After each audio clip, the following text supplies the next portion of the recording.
introduction et bonjour donc, à toutes et à tous. Merci d'être venus. Pour cette, c'est la dernière conférence scientifique, c'est ça du cycle hein? Ouais, bon. Ouais. C'est un peu périlleux d'inviter des gens dans la dernière tranche. Pas grave, parce que, c'est bon. Non, mais pas dans la dernière. Ah, je suis pas la dernière, il y a encore Non, on l'a laissé libre. D'accord. Bien. Donc effectivement, comme l'a bien dit Philippe, donc moi j'ai un laboratoire au Muséum national d'histoire naturelle, donc dans le jardin des plantes. Vraiment dans le jardin, puisqu'on est en face des flamants aussi, que vous connaissez un peu le jardin des plantes, il y a la ménagerie, dans la ménagerie il y a des flamants, qui sont des flamants rouges. Ils sont roses, mais on les appelle rouges parce que c'est pas la même espèce que les roses qui eux sont roses très très pâles. Ceux-là ils sont roses très roses, donc c'est des flamants rouges. Et mon labo est juste en face.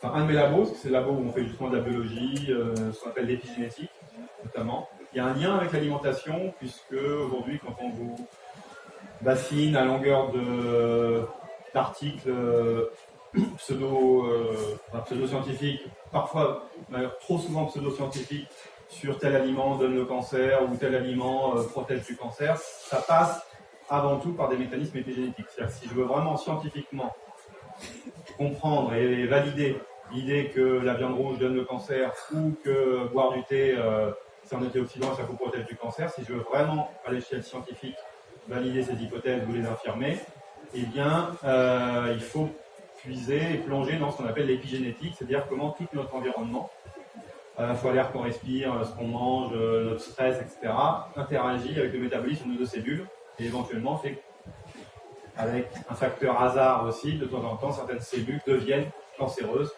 Et l'idée étant que cet environnement peut orienter le hasard de manière, pour le meilleur ou pour le pire. Pour le meilleur, c'est-à-dire qu'en empêchant les cellules de devenir tumorales, ou pour le pire, en faisant qu'elles deviennent tumorales. Donc c'est des choses qu'on fait au labo, donc je ne vais pas parler aujourd'hui, c'est des choses qu'on avait un petit peu parlé l'année dernière, rapidement. Sinon, je travaille beaucoup aussi au Musée de l'Homme, qui est un des départements du muséum.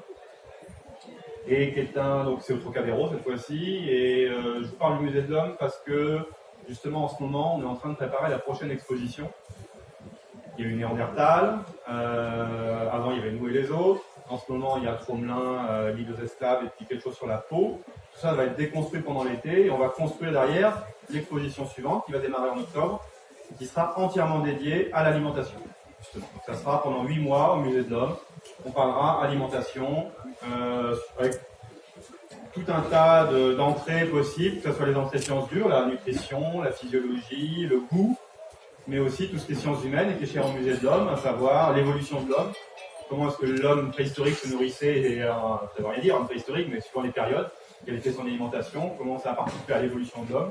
Aujourd'hui, à l'échelle géographique, quelle est la diversité des régimes alimentaires, comment est-ce qu'on se nourrit quand on est un inuit, quand on est un pygmée, ou quand on est dans la forêt amazonienne, et puis aussi toutes les problématiques modernes de l'alimentation, comment on produit la nourriture pour les 7 milliards de personnes et peut-être 9 milliards bientôt, quels sont les différents modèles de production à travers le monde, agricole, végétal, animal, on va parler d'art culinaire aussi, bref, tout ça, ce sont des sujets qu'on va développer pendant 8 mois au sein de cette exposition qui s'appelle Je mange donc je suis, et qui ouvrira donc le 16 octobre officiellement. Donc rendez-vous sur place le 16 octobre, si vous voulez poursuivre les discussions qu'on va entamer ici, puisque donc moi je suis le commissaire de l'expo, en l'occurrence, et je vais vous ici, en fait j'ai pris un des sujets dont on va parler dans cette expo, qui est un sujet très à la mode, qui est un vieux sujet mais qui revient à la mode, qui est la fermentation, toute la problématique des fermentations.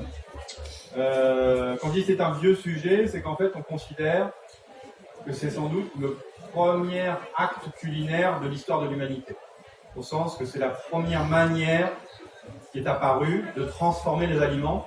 Pourquoi la première? Parce qu'elle est spontanée. Contrairement au feu qui nécessite quand même un peu déjà d'avoir du feu et puis après de commencer à voir ce qu'on peut faire avec, la fermentation, quand on fait rien, elle se produit. Donc on sait bien que c'est la première chose qui est arrivée. Après, comme toutes ces techniques, l'homme se laissait bien sûr se laissait approprier. Il y a de la domestication, on pense souvent à la domestication des plantes, la domestication des animaux, à l'élevage et l'agriculture, mais il y a aussi toute une domestication des micro-organismes. C'est-à-dire qu'aujourd'hui, quand on boit de la bière, quand on mange du chocolat, il y a un processus de fermentation qui a eu lieu et qui a été évidemment complètement maîtrisé par l'homme, qui a appris à domestiquer à la fois le procédé, mais aussi certains des ferments qu'il utilise. Aujourd'hui, d'ailleurs, dans la plupart des éléments fermentés, surtout industriels, toutes les souches qu'on va utiliser sont totalement domestiquées, éventuellement transformées, ce qui n'est pas forcément un mal, hein, il n'y a aucune critique là-dedans, c'est que ça permet de contrôler un processus, contrôler une fermentation, avoir un résultat optimal sur une bière, sur un vin, sur un yaourt, etc. Donc tout ça, c'est des choses qu'on va mettre en place et qui passent à travers des micro-organismes. Et effectivement, le petit logo que vous voyez en Philippe l'a dit deux mots, c'est l'ESP, c'est l'École supérieure du professorat d'éducation, certains d'entre vous connaissent, qu'on appelait IUFM avant. Donc c'est l'endroit où on forme tous les enseignants, et donc notamment les enseignants effectivement de cuisine qui vont travailler dans les lycées hôteliers, que ce soit des lycées professionnels ou des lycées techniques. C'est pas le même diplôme, mais les lycées se partagent les deux filières. Et donc je me retrouve effectivement responsable de la formation en fait scientifique de tous les profs de cuisine. C'est-à-dire que si quelqu'un veut devenir prof de cuisine, il n'a pas de choix que de cuisiner avec moi un moment ou un autre avant de passer son diplôme. Cuisine et pâtisserie, les deux, parce qu'en fait c'est la même chose. Enfin c'est la même, on a tendance à les dissocier, mais c'est parce qu'il y en a un qui est un peu plus sucré que l'autre, et l'autre qui est un peu plus salé. Mais très franchement, les réactions physico-chimiques, la biologie, tout ça est la même, que je fasse un macaron, ou que je fasse une terrine de foie gras, ou que je fasse un cassoulet.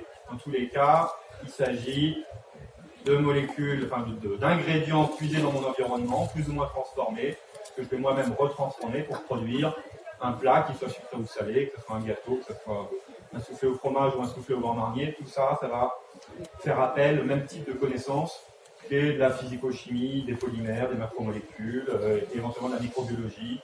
Et tout ça se mélange pour essayer de comprendre ce qui se passe quand on cuisine. Alors Philippe a mentionné le mot de gastronomie moléculaire, je voudrais insister sur le fait qu'il s'agit effectivement vraiment de science. C'est-à-dire que gastronomie moléculaire, c'est pas comme certains le disent, une espèce de cuisine un peu chimique au sens bourré d'additifs, etc. Ça n'a rien à voir. C'est vraiment l'idée de comprendre à l'échelle moléculaire ce qui se passe quand on cuisine. Donc, quand on s'intéresse à la gastronomie, si on veut vraiment comprendre la science qu'il y a derrière, les mécanismes, par défaut, on va dire qu'on fait de la gastronomie moléculaire. Et c'est pour ça que, alors j'ai une vingtaine de diapos. Ça sera surtout des photos pour discuter, c'est plus sympa. Mais il y a quand même quelques citations au début, parce que justement je vais clarifier le sujet. Et puis on fera une manip à la fin. La manip la plus simple du monde, vous verrez. Et je vous ai aussi amené une boisson, pour ceux qui veulent boire quelque chose d'un peu bizarroïde. J'ai pas encore goûté, donc je verrai en même temps que vous ce que ça donne. Donc gastronomie, cuisine, de quoi parle-t-on? Le monsieur que je vous ai mis là, c'est Jean-Anthelme Brillat-Savarin, qu'on connaît aujourd'hui à travers le plateau de fromager. On peut acheter un Brillat-Savarin chez son fromager, un fromage à pâte grasse, particulièrement savoureux. Avant d'être un fromage, c'était un bonhomme qui était notaire de sa profession et surtout en fait connu pour être un des premiers gastronomes, au sens quelqu'un qui vit pour manger. Et il a écrit un ouvrage fantastique qui s'appelle La physiologie du goût, que je vous recommande fortement. Et cette physiologie du goût, contrairement au titre, c'est pas un ouvrage de science, absolument pas, il n'était pas du tout scientifique, mais c'est un ouvrage de 300 pages, de littérature, on dirait littérature gourmande aujourd'hui, où il parle de ce qu'il mange, de ce qu'il prépare à ses amis pendant 300 pages, et de pourquoi c'est agréable de bien manger. Et c'est une merveilleuse œuvre de littérature, dans laquelle, pour la première fois, est introduit le mot et la définition gastronomie.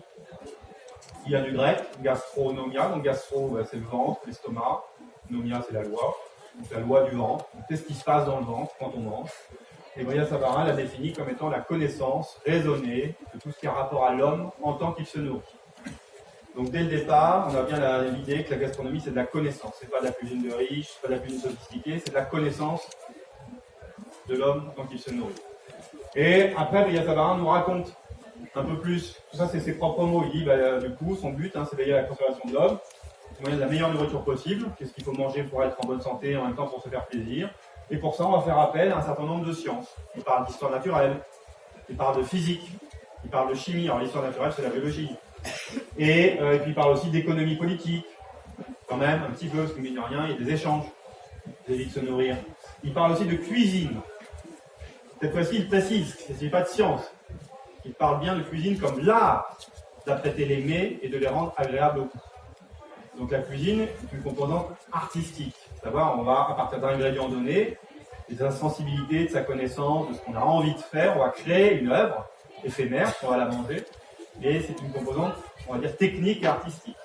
qui peut éventuellement faire appel à de la science. Et cette science, c'est justement tout ce qui va autour de la gastronomie, la physique, la bio, la chimie, etc. Et on pourrait rajouter tout un tas de disciplines qu'on aurait envie de rajouter. Ça, c'est moi qui rajoute, hein, c'est pas Brillat Savarin. Je mets aussi, il y a de la psychologie, il y a de la physiologie, il y a de la génétique, il y a de l'épigénétique, il y a de l'écologie. Aujourd'hui, on en parle beaucoup, évidemment. Qu'est-ce qu'on a le droit de manger au sens, qu'est-ce qui est bon pour la planète quand on mange? En l'occurrence, rien, mais on peut dire qu'est-ce qui est le moins mauvais possible pour la planète quand on mange. En l'occurrence, là, sans doute beaucoup de choses. Faire attention, effectivement, à l'approvisionnement, que ce soit en termes de pêche durable, en termes de pollution des sols, en termes, etc. C'est des choses dont on parle beaucoup. Vous avez sûrement parlé dans les conférences qui ont, dans ces 3 jours, ça a forcément été abordé d'une manière ou d'une autre, parce que c'est un sujet récurrent pour une bonne raison. Et on sait qu'effectivement, à travers l'alimentation, dans nos choix alimentaires, il y a tout un impact sur la planète qui est tout sauf négligeable, et qui est même un des facteurs prépondérants. Donc, il est important de garder cette notion d'écologie en tête, de biodiversité dont on parle beaucoup, et, pour ce qui va nous concerner aujourd'hui plus spécifiquement, microbiologie. Donc Brillat Savarin, qui connaissait la microbiologie, à l'époque n'était pas très connu, il aurait pu rajouter microbiologie par la culture des flores d'intérêt dans la conception des aliments, mais aussi la compréhension, la prévention et la gestion des risques sanitaires. C'est un peu 2 domaines. Souvent, quand on apprend la microbio au lycée ou dans les écoles de cuisine, c'est pour des raisons d'hygiène. C'est attention, tel micro-organisme, il se développe dans tel endroit, si ça c'est un peu sale, on va développer ça. De ta viande, si tu la laisses plus de 24 heures à température ambiante, il y a des bactéries qui vont se développer. Donc il faut respecter la chaîne du froid, il faut nettoyer comme ci, il faut nettoyer comme ça. C'est souvent là-dessus qu'on insiste en microbiologie, côté hygiène. Aujourd'hui, je ne vais pas du tout parler de ça. Non pas que ça soit, enfin c'est un sujet intéressant, mais je vais prendre l'autre axe, qui est l'utilisation, cette fois-ci volontaire, au contraire de faire proliférer des micro-organismes. L'idée de faire proliférer, d'utiliser des micro-organismes pour générer quelque chose. Quelque chose, en l'occurrence, un aliment. Un aliment fermenté. Et je vais terminer dans mes citations par un autre illustre personnage, Georges-Auguste Escoffier. La cuisine, sans cesser d'être un art, deviendra scientifique et devra soumettre ses formules empiriques trop souvent encore une méthode, une précision qui ne laisseront rien au hasard. C'est à peu près les mots de Brillat Savarin. À savoir, la cuisine, c'est un art, mais on a besoin de science pour exercer le mieux possible cet art. Mais c'est intéressant de voir les mots du cuisinier. Escoffier, qui est considéré comme le père de ce qu'on appelle la grande cuisine française, qui a fait connaître la France à travers le monde, tout comme Carême, Antonin Carême, qui était un peu son prédécesseur. Tout ça, ce sont des grands cuisiniers qui ont œuvré pour codifier la cuisine française et faire qu'elle est ce qu'elle est devenue aujourd'hui. Autopromotion, ça c'est un livre. C'est dans la dizaine de livres que j'ai écrits, c'est le seul qui est lisible. Donc je vous le mets là.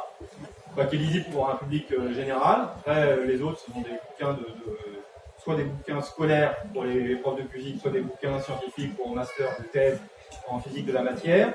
Celui-là est un livre qui parle de chimie, de physique, de biologie, de la cuisine, qui est les choses dont on va parler aujourd'hui. Et donc, pour terminer ma petite introduction un petit peu scientifique autour de l'anthropologie aussi, vous avez ici le fameux triangle de Lévi-Strauss. Lévi-Strauss, un des pères fondateurs de l'anthropologie en France, s'est beaucoup intéressé à l'alimentation et avait dessiné ce triangle pour montrer comment est-ce qu'on passe d'un aliment brut, cru, on va dire, à l'aliment cru qu'on récolte dans la nature en tant que chasseur-cueilleur. Et puis, cet aliment, on va le transformer. Soit on va le cuire, on lui applique une température, donc on va le soumettre à l'épreuve du feu pour le transformer. Donc il y a tout un tas de réactions, de coagulation, réactions de Maillard, tout un tas de choses qui se passent en chimie. Et puis de l'autre côté, on laisse la nature agir. Et là, on a la microbiologie qui va nous donner, rotten, ça veut dire pourri en anglais, c'est un aliment pourri. Toute la question de l'homme, quand il va au fur et à mesure dans son environnement découvrir ces aliments pourris, va être finalement de trier entre les aliments pourris toxiques et les aliments pourris bénéfiques. Bénéfiques, ça peut être parce qu'ils sont bons en termes de goût ou parce qu'ils vont produire quelque chose de nutritif en termes de physiologie. Le petit piège, c'est qu'il y a des aliments qui peuvent être toxiques mais bons au goût aussi. Toxiques sur le court terme, toxiques sur le long terme. L'exemple le plus connu, c'est l'alcool. Évidemment, l'alcool est officiellement un aliment toxique. sur le court terme, parce que ça génère des effets à très court terme. Sur le long terme, c'est considéré comme un des plus puissants cancérigènes de notre alimentation. Mais il y a d'autres avantages, c'est qu'il y a ce côté euphorisant, ça peut donner le vin, ça a un bon goût qu'on peut apprécier. Donc, typiquement, on a affaire à un aliment fermenté qui fait plaisir, mais qui génère des problèmes de santé à court et à long terme. Ce qu'on sait aujourd'hui parfaitement d'un point de vue moléculaire. C'est pas pour ça qu'il faut s'arrêter de boire, c'est juste qu'il faut être conscient de cette chose-là. Personnellement, je bois tous les jours, mais parce que je déteste manger sans boire. Ça va avec, je trouve. Mais voilà, il faut juste aussi être conscient de ça et de se dire, c'est en connaissance de cause, donc du coup quand même, essayer de ne pas abuser de cette merveilleuse boisson qu'est le vin rouge ou la bière, sachant que, voilà, d'après l'OMS, c'est un cancérigène certain et non probable comme certains. Comme certains, parce que par exemple, on a beaucoup débattu du glyphosate, qui est un gros sujet de société. Avec le glyphosate, il y a l'agence qui considère que c'est un cancérigène, d'autres qui considèrent qu'on ne sait pas trop que c'est un cancérigène probable, d'autres qui n'en parlent pas trop. L'alcool, c'est pas le cas. L'alcool, il y a consensus, ce n'est pas le cas du glyphosate. L'alcool, c'est tout le monde, tous les experts, tous les comités affirment que c'est un cancérigène certain. Après, il faut vivre avec ça, c'est tout. Donc, on a cette part des choses entre la cuisson et la fermentation. Et en l'occurrence, la cuisson, ça va donner des choses comme ça, avec des réactions chimiques qui se propagent ici dans la pièce de viande, réactions de Maillard qui font du brunissement et qui font que ça sent bon la viande grillée, pour ceux qui aiment bien la viande. Alors désolé pour les végétariens de l'assistance, là il s'agit d'un morceau de viande, effectivement.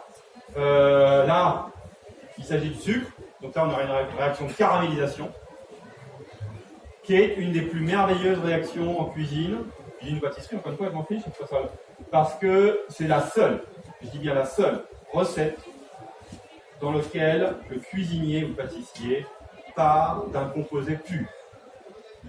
C'est-à-dire que le caramel, c'est 100% de saccharose que l'on met à chauffer. C'est donc un composé pur fait de 100% de saccharose. Et ce truc-là, juste en le chauffant, on le transforme et on en fait à la fin un caramel. C'est vrai comme une recette. Après, on s'en sert pour mettre sur les chouquettes ou sur une flottante. Donc, on part d'une molécule, d'un composé pur, 100% saccharose, enfin 99,999% sur le degré de raffinage. Ça fond, ça devient liquide, et tout à coup, au bout de 10 minutes, ça se met à brunir, jusqu'à brunir même un peu trop, et ça dégage une odeur à ce moment-là, et c'est là qu'on sent qu'on est en train de faire du caramel, et qu'on a là-dedans des centaines de composés différents. À partir d'un composé, on déclenche des réactions chimiques qui créent des centaines de composés différents. Ceux-là sont plutôt sympathiques parce qu'ils ont un bon goût, une bonne odeur. Ceux-là ont un goût de brûlé, donnent cette couleur noire caractéristique du brûlé, et en même temps sont cancérigènes. Ça, c'est ce qu'on veut faire à la maison. Ça, c'est ce que font beaucoup les industriels pour fabriquer du colorant. Ce qu'on appelle le caramel colorant, qu'on trouve dans énormément d'ingrédients transformés. Le plus célèbre étant le Coca-Cola. Mais Pepsi aussi, hein, tous les sodas noirs, comme ils sont noirs, et qu'il n'y a rien dedans qui les rend noirs, c'est parce qu'ils sont bourrés de E150. Et E150, c'est ça, c'est du sucre cramé, tout simplement. Donc officiellement, c'est pareil cancérigène, mais alors l'avantage, je dirais, c'est que si on veut attraper un cancer en buvant du coca, en fait on mourra d'un diabète bien avant. Parce que le côté cancérigène du colorant est totalement négligeable par rapport à l'effet sur la santé du sucre qui va être apporté par le soda. On en trouve aussi beaucoup dans le vinaigre balsamique, qui est quasiment tout le temps du faux vinaigre balsamique, puisque c'est du vinaigre enrichi en sucre et en colorant. Alors que le vrai vinaigre balsamique n'a évidemment ni sucre ni colorant, c'est une concentration du raisin naturel. Mais ça coûte très très cher. Parce que ça vieillit pendant 7 ans minimum, donc évidemment, c'est pas dans les supermarchés qu'on va trouver ça. Des transformations plus ou moins physiques de la matière ici, des mousses de café, des petits gels, des mousses au chocolat. Alors, je vous mets la mousse au chocolat, on va faire une espèce de mousse au chocolat, et j'insiste sur l'espèce, c'est pour ça que je vous mets ici la vraie mousse au chocolat. Typiquement, la vraie mousse au chocolat, c'est un ingrédient qu'on a chauffé, mais c'est un peu particulier parce que l'ingrédient, même s'il est chauffé, il n'est pas transformé. C'est-à-dire qu'il est physiquement transformé, mais pas chimiquement transformé. Le chocolat, quand on le chauffe pour faire la mousse au chocolat, on le chauffe pour le faire fondre, donc il passe de l'état solide à liquide. Et après, quand on va le mélanger avec les blancs d'œufs battus, le jaune d'œuf, machin, le sucre, tout ce qu'on veut, hein, on met ça au frigo. Au frigo, ça se recristallise et ça redevient ce que c'était dans la tablette de chocolat avant, mais à l'intérieur de la mousse. Donc il n'y a eu aucune modification chimique du chocolat, sauf si je l'ai fait trop chauffer, ce qui est une erreur de cuisinier. Je fais trop chauffer mon chocolat, je peux commencer à transformer un peu de chocolat et ça va donner un petit peu de brûlé un peu à ma mousse au chocolat. Et normalement, le chocolat, quand il est chauffé à 45-50 degrés maximum, c'est totalement réversible, c'est juste le beurre de cacao qui a fondu. Si je le laisse refroidir, il redevient solide, il ne s'est rien passé. Donc c'est pas une cuisson. Donc il y a beaucoup de choses comme ça qu'on fait en cuisine, dans lesquelles il y a, même si on chauffe un peu, il n'y a pas de cuisson. Cuisson au sens propre du terme, il faut qu'il y ait une réaction chimique qui déclenche des nouveaux composés. Donc ça, on est vraiment dans la partie cuisine, température, ou mélanger, donc des transformations plus ou moins physiques ou chimiques. Et alors la microbio, ben, on a aussi le meringue, oui. Meringue, donc je fouette des blancs d'œufs, je mets du sucre, tac, je passe au four, je coagule, je sèche, hop, ça fait des meringues, tout va bien. Et je termine par cette fameuse pomme pourrie. Alors pourquoi je dis fameuse pomme pourrie? Parce que là, on est typiquement dans une... Là, cette fois-ci, on est ici. C'est-à-dire qu'on est dans une réaction spontanée. Je prends une pomme, je la pose, je reviens 1 ou 2 mois plus tard, je regarde ce qu'elle est devenue, et normalement, elle aura pourri. Vous allez me dire, pourquoi faire ça? Eh bien, en l'occurrence, la pomme que vous voyez ici est une pomme servie dans un grand restaurant, Mugaritz, au Pays Basque espagnol, San Sebastián, l'endroit du monde où il y a le plus d'étoiles Michelin au mètre carré, juste après Tokyo. De 19 étoiles Michelin en restaurant dans un petit village de San Sebastián. Et ce restaurant, 2 étoiles, sert un menu de dégustation en 25 plats. Et le 22 ou 23e plat, on arrive vers les desserts, au 22 ou 23e plat, et travail de réflexion et de production autour d'une recette, tout à fait originale certes, mais mûrement réfléchie. Le monsieur, Andoni Luis Adolis, de son vrai nom, célèbre pour un certain nombre de recettes comme ça un peu extrêmes, a décidé de montrer les bienfaits des processus spontanés de fermentation quand ils étaient maîtrisés. Autrement dit, ce qu'il fait, c'est que cette pomme, il en favorise la pourriture de manière très contrôlée. Et comment le faire? La pourriture la plus noble connue, c'est celle justement qu'on appelle la pourriture noble, qu'on trouve dans certaines vignes, notamment surtout sur les raisins blancs. On va trouver ça en Touraine, on va trouver ça évidemment dans les Sauternes, on va trouver ça en Alsace. Pour aller un peu en dehors de la France, pour pas être complètement chauvin, on va trouver ça en Hongrie, les fameux tokés de Hongrie. Tout ça sont des vins qui subissent, si on laisse les raisins longtemps sur la vigne, ils vont effectivement commencer à pourrir un peu et un champignon va s'installer dessus qu'on appelle Botrytis cinerea. Et ce champignon va faire tout un tas de transformations pendant que le grain en même temps flétrit et se concentre. Et quand on va récolter ces grains un peu pourris, on va les presser, on va obtenir un vin qu'on appelle pourriture noble. Ce sont des vins très liquoreux, vendanges tardives. Toutes les vendanges tardives ne sont pas des pourritures nobles, mais certaines vendanges tardives, on attend suffisamment longtemps avec l'humidité pour que ça déclenche cette pourriture noble. Et ça fait des vins extrêmement concentrés, extrêmement chers en général parce que du coup on récupère très peu de vin parce que les grains sont tous flétris. Donc c'est des bouteilles relativement chères, mais qui font une espèce de liqueur de vin, sucre totalement naturel. Évidemment, ça peut titrer à 200 grammes de sucre par litre, mais c'est le raisin concentré et ça fait d'excellents sauternes, enfin les plus grands sauternes ou les plus grands, ceux qui préfèrent le chenin sur la Loire, il y a de très grands coteaux de Guillon qui peuvent être, ou des chauds qui peuvent être en vendange tardive comme ça.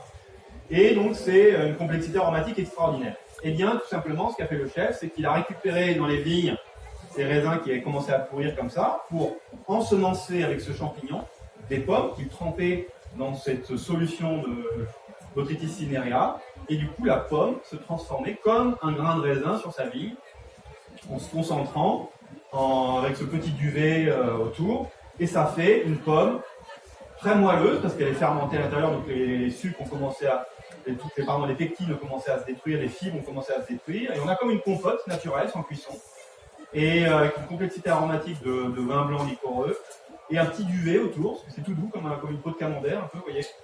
Et donc c'est très étonnant à manger, et c'est bon, franchement, c'est vraiment très bon. Donc typiquement, voilà un peu la démarche d'investigation. Évidemment, il est entouré de scientifiques, ce chef, on est vraiment dans cette démarche qui mélange science et cuisine, puisqu'avec lui, il y a un microbiologiste qui l'aide à travailler, à cultiver les bonnes souches, et à faire ce type de dessert assez extraordinaire. Alors évidemment, là on est dans un cas un peu extrême, il faut aller manger là-bas ce menu en 25 plats pour manger la pomme pourrie. Évidemment, de manière plus pratique, plus proche de chez nous, on a quand même un certain nombre d'aliments fermentés, un peu plus simples d'accès. Les fameux fromages évidemment, le fameux pain, le tofu fermenté de différentes sortes, tous les légumes lacto-fermentés, la choucroute étant la plus connue, bien entendu la bière, on peut rajouter le vin, et puis des boissons qui sont de plus en plus à la mode, le kéfir et le kombucha, qu'on trouve dans la plupart des magasins bio aujourd'hui. En l'occurrence, c'est ce que je vous ai ramené ici. Non pas un kombucha, parce que moi j'aime pas trop ça, parce que le kombucha c'est une fermentation acétique, donc c'est la même bactérie que le vinaigre, que je trouve toujours que c'est un petit goût de vinaigre, je n'ai jamais vraiment compris comment on aimait ça. Par contre, ça c'est du kéfir. Le kéfir c'est une fermentation lactique. Donc là, c'est une acidité très douce. Donc normalement, ça devrait faire pchit un peu au...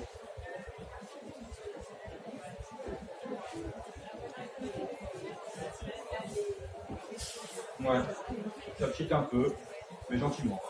Il n'est pas très gazeux celui-là, donc il a dû fermenter gentiment. Et donc c'est juste ensemencé, ce sont des boissons qui sont ensemencées avec des ferments, donc avec des bactéries et des levures. Dans les ferments, il peut y avoir les deux. Levure, c'est plutôt fermentation alcoolique. Quand vous buvez du vin, par exemple, c'est des levures qu'on fait le boulot. Quand on boit de la bière, c'est des levures qu'on fait le boulot, surtout. Quand on mange du pain, c'est surtout des levures qu'on fait le boulot, sauf le pain au levain, où c'est aussi des bactéries qu'on fait le boulot. C'est pour ça que le pain au levain est un peu plus acide, parce que dedans, il y a des bactéries lactiques qui génèrent de l'acide lactique, qui donnent l'acidité de la mie du pain au levain, qui font aussi que le pain au levain se conserve beaucoup mieux, parce que la mie acide se conserve beaucoup mieux que la mie un peu neutre du pain en levure. C'est pour ça que les pains au levain, on peut les garder plusieurs jours, il n'y a pas de problème. Bon, je pourrais parler pendant des heures du pain, ça ne va pas être le sujet. Dans le fromage, c'est surtout des bactéries lactiques. Tout ça est fortement connu. Et je vous fais un petit résumé, enfin connu au moins, je vous fais un petit résumé ici. Voilà à quoi ça ressemble pour de vrai. Ça, c'est des levures, celles qui font du vin, du pain ou de la bière. Ça, ce sont des bactéries, lactobacilles, pardon, qui font du fromage ou du levain ou éventuellement du kéfir. Et ça, Ribosae, c'est un peu spécial, je vous mets le tableau ici, Aspergillus, Ribosae, c'est ce qui va notamment permettre de faire ce soja et d'autres fermentations assez connues en Asie, notamment au tempeh ou ces choses-là. Donc voilà, grosso modo, comment ça se passe une fermentation. Vous avez au départ un de ces trois bestioles, les champignons, ascomycètes ou bactéries ou levures, et puis ces bestioles se retrouvent sur un milieu où elles ont à bouffer. En l'occurrence, il faut du glucose, d'une manière ou d'une autre. Et à partir du moment où elles ont à bouffer et qu'elles sont là, elles se développent. Et en se développant, elles génèrent tout un tas de transformations dans la matière. Transformations qui vont donc générer du pain, du vin, de la bière, du fromage, sauce soja, et puis tout ce qu'on pourrait imaginer autour, la choucroute, la charcuterie. Et étonnamment, on n'a pas forcément conscience de ça, c'est pour ça que je voulais en parler aujourd'hui, le chocolat. Le chocolat étant effectivement un aliment fermenté. Bon, je ne vous mets pas des. Enfin, si, je vous mets. Non, c'est pas vraiment des équations, c'est des équations réduites. Fermentation alcoolique, lactique, malolactique, qu'on trouve dans le vin blanc, acétique dans le vinaigre, propionique, butyrique, qu'on trouve dans les fromages. Tout ça, ça transforme des molécules en d'autres molécules, en général du sucre en alcool, éventuellement de l'alcool en acide acétique pour le vinaigre, etc., etc. Chaque produit pourrait donner lieu à une conférence dédiée à ce produit-là. Ça ne va pas être l'objectif de la journée. On va avancer pour se rapprocher du chocolat. Et puisque donc le chocolat, comme le thé, comme le café, sont aussi des aliments fermentés. Fermentés à quel stade? Eh bien, à peu près tous au même stade, à savoir qu'une fois qu'on a récolté les fèves, que ce soit les pots de café, que ce soit les grains de café ou que ce soit les fèves de cacao, ces fèves sont dans la cabosse, on les ouvre, et ces fèves qui sont humides, on les laisse à l'air libre, on les laisse tranquilles. Et en laissant tranquille une fève de cacao, et ben, spontanément, forcément, il y a des bactéries qui s'installent dessus et qui se mettent à les transformer, à manger un peu le sucre qu'il y a dedans. Et donc ces fèves de cacao fermentent pendant plusieurs jours. Et une fois qu'elles ont fermenté, donc la personne qui effectivement s'occupe de la transformation de ces fèves, elle les goûte, elle les titre éventuellement, elle voit où ça en est, elle mesure la fermentation, et quand on estime que d'un point de vue organoleptique c'est bon, dans ces cas-là, à ce moment-là, les fèves sont séchées stopper les réactions. Elles sont torréfiées pour les griller, pour déclencher d'autres composés aromatiques. Et après, l'industrie ou l'artisan ont fait vraiment le processus de fabrication du chocolat, c'est-à-dire que les fèves sont broyées avec du sucre, ce qu'on appelle le conchage. Ça fait une espèce de pâte de cacao sucré. On va couler après sur une tablette ou en barre ou ce qu'on veut, on va laisser refroidir, ça va faire la tablette de chocolat. Mais on a souvent peu conscience qu'effectivement, dans ce chocolat qu'on a l'habitude de manger, il y a une étape de fermentation qui est capitale. Parce que si on s'amuse à faire du chocolat sans fermentation, on aura un chocolat particulièrement fade. Parce que la plupart des composés aromatiques sont issus soit de la fermentation des fèves de cacao ou de la torréfaction. Les deux stades sont extrêmement importants pour générer le goût qu'on a l'habitude de consommer, le goût du chocolat qu'on a l'habitude de consommer. Pareil pour le café, le café est toujours fermenté, ça développe des arômes. Le thé est fermenté, c'est ça qui développe les arômes du thé. Donc tous ces processus ont lieu couramment. Et ce qui est étonnant, c'est que tout à l'heure je vous disais quelque chose de moderne, parce qu'effectivement il y a un peu des effets de mode. Quand on regarde, bon, la fermentation ça a toujours existé, on en a toujours fait, la choucroute on a toujours mangé, etc. Maintenant dans la cuisine domestique, dans ce qu'on fait à la maison, pas grand monde j'imagine parmi vous qui fermentent à la maison. Dans les chefs, très peu qui fermentent. Et surtout qu'on voyait dans les Goemio, dans les années 70, justement, il nous avait dit, tu éviteras marinade, faisandage, fermentation, parce que c'est pas un truc qui était à la mode, dans le sens que fermentation, c'est des processus longs. Et dans les années 60-70, on était de plus en plus dans la logique d'une cuisine de l'instant, cuisine de produits frais, bruts. Le chef il était censé vraiment récupérer son poisson, pêcher du matin, ses courgettes, cueillir du matin et puis les transformer avec une cuisson minimale pour préserver le produit, pour respecter le produit, comme disent certains chefs, pour que vraiment les ingrédients soient tout juste saisis, cuits, mais au minimum pour qu'on ait encore l'ingrédient natif quasiment dans l'assiette, le plus près possible de la nature.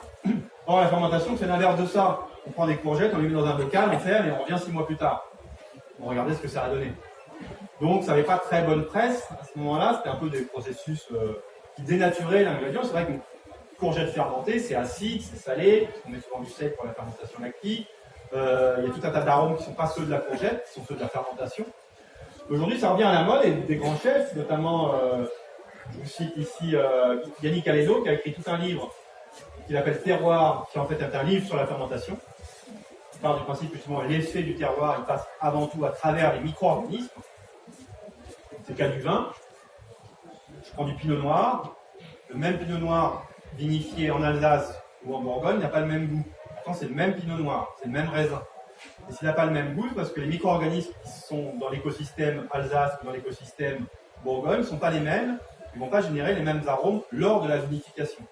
Autrement dit, l'étape de vinification est l'étape qui permet d'exprimer les qualités organoleptiques et de transformer les qualités organoleptiques d'un raisin. Mais à partir du même raisin, on va avoir des goûts très différents, et ces goûts ne sont pas dus au raisin, ils sont dus à la vinification et à la fermentation. D'où l'effet terroir. Quand on parle de terroir, c'est beaucoup à travers les micro-organismes qui sont installés dans cet écosystème qui compose le terroir. Et du coup, Yannick Aleno avait justement un peu réécrit les commandements en disant, bon, tout un tas de trucs sur lesquels je passe parce que c'est pas le sujet d'aujourd'hui. Il avait contredit Emilio en disant, si, on va fermenter, on va faisander, on va mariner parce que c'est intéressant, parce que ça permet de développer des goûts qui n'existent pas de manière spontanée. Et qu'en plus, aujourd'hui, on sait qu'il y a des aliments fermentés sont dits bons pour la santé pour beaucoup de raisons. On parle beaucoup du probiotique, on parle beaucoup du microbiote intestinal. Aujourd'hui, on commence à comprendre de mieux en mieux quel est l'effet réel des aliments fermentés sur notre santé, et ça va plutôt dans le bon sens. Donc, on est plutôt encouragé aujourd'hui à manger des probiotiques. Et donc, quitte à manger des probiotiques, autant en faire soi-même à la maison, et c'est facile à faire puisqu'ils existent autour de nous. Donc, quand je dis faire des probiotiques, c'est en fait les cultiver. Donc, il n'y a rien à faire d'autre que prendre des légumes de son jardin, ou acheter au marché ou ce qu'on veut. On les met effectivement dans un bocal avec une saumure, c'est-à-dire 1% de sel ou de l'eau salée à 3%. On ferme le bocal. Tout ça va être contaminé par l'environnement, en l'occurrence les bactéries qu'il y a dans notre cuisine, qui vont se développer dans ce milieu, sans aucun danger, puisque le sel qu'on a ajouté empêche les éventuelles bactéries pathogènes de se développer. Donc tout ce qui est Escherichia coli, Enterocoque et compagnie dans le sel, on va avoir beaucoup de mal à se développer. Et du coup, c'est les autres bactéries qui en profitent pour se développer. Et au bout de quelques semaines, il y a des bulles, ça devient un peu trouble, ça montre que le milieu est en train de s'enrichir en bactéries. Et au bout de plusieurs semaines, plusieurs mois, plusieurs années, même si on veut, on ouvre le bocal et puis on peut manger les légumes qui se conservent comme ça ad vitam aeternam. C'est en même temps le moyen de conservation, le seul moyen de conservation totalement écologique, puisque ça ne repose pas sur la congélation qui demande beaucoup d'énergie, ça ne repose pas sur une étape où on va devoir pasteuriser, stériliser, etc. Il n'y a rien à faire. On met dans un bocal, on ferme, c'est zéro carbone, on ouvre 6 mois ou 6 ans plus tard, le truc il est là, il est non seulement mangeable, si on a bien bossé, en même temps c'est plutôt bon au goût, et en même temps d'un point de vue nutritif, il y a certains exemples sur lesquels on se rend compte que le fait de faire fermenter le végétal enrichit ce végétal en vitamines. C'est complètement paradoxal par rapport à ce qu'on a l'habitude de dire en disant attention, dès qu'on cueille, c'est pour les vitamines, mais après, les légumes, quand on les conserve trop longtemps, ils perdent en vitamines. Ce qui est vrai, parce que les vitamines diminuent parce qu'elles meurent au fur et à mesure, elles sont instables. Mais le processus de fermentation, en fait, régénère d'autres vitamines parce que les bactéries fabriquent des vitamines. D'ailleurs, dans l'industrie pharmaceutique, beaucoup de compléments alimentaires sont faits fabriquer par des bactéries dans des fermenteurs qui nous produisent des molécules qu'on peut mettre dans des capsules après pour faire des compléments alimentaires. Et notamment des bactéries qui fabriquent comme ça des vitamines. Donc il y a certaines fermentations, notamment sur le chou. Le chou, il y a un certain taux de vitamine C. Une fois qu'il est fermenté, la choucroute est plus riche en vitamine C que le chou de départ. C'est quand même génial. Non seulement on peut le conserver longtemps, mais en plus, une fois qu'on le mange, il est plus riche en vitamines. C'est ce qu'a sauvé les marins sur les bateaux. Quand la Pérouse et compagnie partaient faire les malins pendant plusieurs mois sur les océans, mine de rien, la vitamine C, on sait aujourd'hui que ça donnait le scorbut. On perdait près toutes ses dents et on finissait par mourir. Jusqu'au jour où, en mangeant des végétaux laissés à fermenter sur les bateaux, ils se sont rendus compte que les marins, ils n'avaient pas de scorbut. Ça allait très bien. Donc ils ont compris qu'il y avait quelque chose dans ces aliments pourris, mais bien pourris, fermentés, qui luttait contre le scorbut. Et c'est comme ça qu'ils ont découvert la vitamine C, qui aujourd'hui s'appelle acide ascorbique. Ascorbique, c'est anti-scorbut, tout simplement. Donc c'est un des merveilleux effets de la fermentation. Donc ce micro-monde, évidemment, on peut en avoir peur parce qu'il est partout autour de nous. Voilà l'empreinte d'une main. Je prends ma main, là aujourd'hui, n'importe laquelle, ou la main de l'assistant, je la mets sur une boîte de géose, j'enlève la main, j'attends quelques jours, voilà ce que ça donne. Évidemment, ça ne donne pas forcément envie, ça peut faire un peu dégueulasse, on dit, mais pas forcément. Donc ça, c'est toutes les différentes bactéries qu'il y avait sur une main, qui se sont mis à se développer sur ce milieu nutritif. Et il y a des dizaines d'espèces différentes, c'est assez intéressant. Du coup, il y a des gens qui s'amusent à faire des cartographies aujourd'hui de différents environnements. Une des plus connues, c'est celle du métro à New York. Donc ça, c'est la carte de métro. Et en fait, ils ont analysé tout ce qui traînait dans le métro de New York. Avec un petit coton-tige, ils allaient frotter les barres, le sol, les fauteuils, partout. Et puis, regardez, il y a des centaines de bactéries. Alors, parfois des bactéries extrêmement pathogènes, d'autres pas trop. Des bactéries qu'on trouve dans les intestins des gens ou dans l'appareil urogénital, dans la bouche, sur la peau, juste des bactéries issues de l'air, effectivement. Donc tout ça, on trouve des centaines et des centaines qui sont des bactéries que les gens laissent pour eux, effectivement, normal, et ils récupèrent aussi au passage. Tout ça se mélange joyeusement. Comme nous sommes faits d'un écosystème bactérien, normalement, justement, il ne se passe rien de spécial. Parce que du coup, les bactéries qui nous colonisent sont en compétition avec les bactéries qui sont déjà là, donc tout va bien dans le meilleur des mondes, sauf dans quelques cas très malchanceux particuliers où une bactérie pathogène va se développer dans un environnement donné. Mais globalement, tout va bien. Ce qui était intéressant aussi, c'est que les scientifiques qui ont récolté toutes ces bactéries ont vu que la moitié, ils ne savaient même pas ce que c'était. En fait, ce sont des espèces inconnues. Espèces inconnues. Elles sont là, on voit, c'est une bactérie, mais on ne sait pas ce que c'est. Donc c'est intéressant, il y a beaucoup de recherches à faire là-dessus. Et c'est pareil pour le kéfir. Hein. Kéfir au labo, nous on fait de la métagénomique sur les kéfirs. C'est qu'on prend les kéfirs, on les précipite, on extrait l'ADN, on passe dans un séquenceur et on regarde toutes les bactéries qu'il y a dedans. Pour chaque kéfir qu'on a analysé, il y a des bactéries, on ne sait pas ce que c'est. Aucune idée. Elles sont là. Ce sont donc des nouvelles espèces, au sens des espèces qui n'ont pas encore été référencées. Donc c'est-à-dire qu'on peut leur donner un nom. Alors voilà, ça peut être rigolo. Et voilà ce qui se passe dans notre micro-monde. Alors notre micro-monde, évidemment, la partie qui nous intéresse plus aujourd'hui, c'est surtout le micro-monde qu'on mange, que ce soit le saucisson, le fromage ou le kombucha, justement ici. Voilà typiquement ce que font les scientifiques, c'est qu'ils essayent de savoir qu'est-ce qu'il y a dans quoi. C'est un exemple très simplifié ici, hein. Vous avez les ingrédients ici, la bière, le pain, le beurre, le fromage, le chocolat. Vous voyez, chocolat, le matériel brut, c'est les fèves de cacao. Qu'est-ce qu'il y a dedans? En général, on retrouve deux levures. Saccharomyces cerevisiae, Candida rugosa et un petit peu Phylloromyces martialus. Sinon, voilà, dans la bière, c'est réveillé, machin, dans le pain, pareil, qu'est-ce qu'il y a ici? Il y a du kéfir, voilà. On se trouve du Saccharomyces kéfir, c'est une levure, on roule à kéfir, c'est aussi une levure. Et évidemment, il n'y a pas que ça, il y a des dizaines d'autres éléments qui ne sont pas dans ce tableau, c'est juste pour vous donner quelques idées des principaux micro-organismes qu'on trouve là-dedans. Le café, vous voyez, c'est plutôt Erwinia dissolvans. C'est comme ça, hein. Pourquoi c'est comme ça? Parce que il se trouve que c'est une bactérie qui aime bien l'environnement de la fève de café dans lequel elle se développe particulièrement bien, donc elle va s'y installer et faire fermenter le café. Le tempeh, voilà, c'est Rhizosus, le Lycosporus, le vin, Cerevisiae, Baianus, et le fameux yaourt, bien entendu, Lactobacillus bulgaricus et Streptococcus thermophilus.